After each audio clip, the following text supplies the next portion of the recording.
It's a midweek tip at Spanky's Hot Rods and Customs, where we always try to bring you cool content. This week we're going to talk about why is my vintage air not blowing cold and what can I do about it. Simple, fast, and effective tips and tricks coming your way next.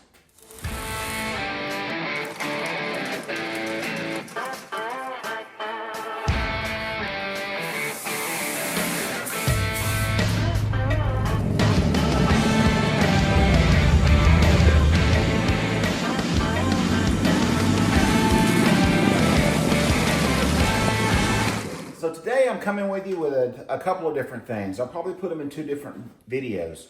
One of them is I just installed air on my vintage car and it's not blowing very cold. So if it's a hot summer day and you're expecting the temperatures in the vents to come out at 36 or 38 degrees and they're not doing it, here's what your problem probably is. You're probably only getting 54 to 48 degree. It blows cool, but it's not blowing cold. Most people have got the basic tools to install the vintage air in their classic car. They go down to their nearby hardware store and they buy a little Whipple hose that hooks to a can of Freon. System says it takes 1.6 pounds, 2.2 pounds, whatever it is, front air, rear air, whatever size system you got. And you buy 2 cans to put Freon in, and only 1 can goes in, and maybe not even all of that. So you're thinking, good, I'm ready to go.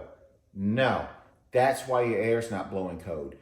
You're going to have to invest in a set of gauges and a vacuum pump, or find a friend that's got one. You've got to draw a vacuum on your system or pull a vacuum and get it as far down as you can for maybe an hour.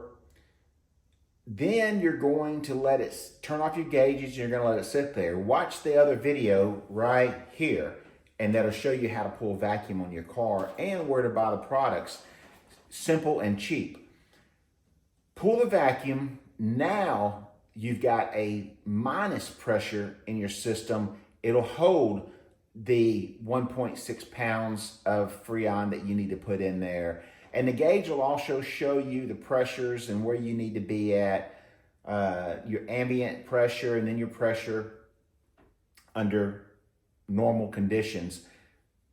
The second most important thing is you know what this is? It's a pressure sensor. This sensor right here is called a trinary switch. This one is. Got 4 wires coming out of it. The 2-wire version is a binary switch. So it is very, very important to have these on your system. And I see so many cars that do not.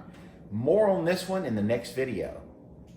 As always, thanks for watching. Thanks for subscribing. Now get out in the garage and go build something cool. See you guys in the next episode of Spanky's Hot Rods and Customs.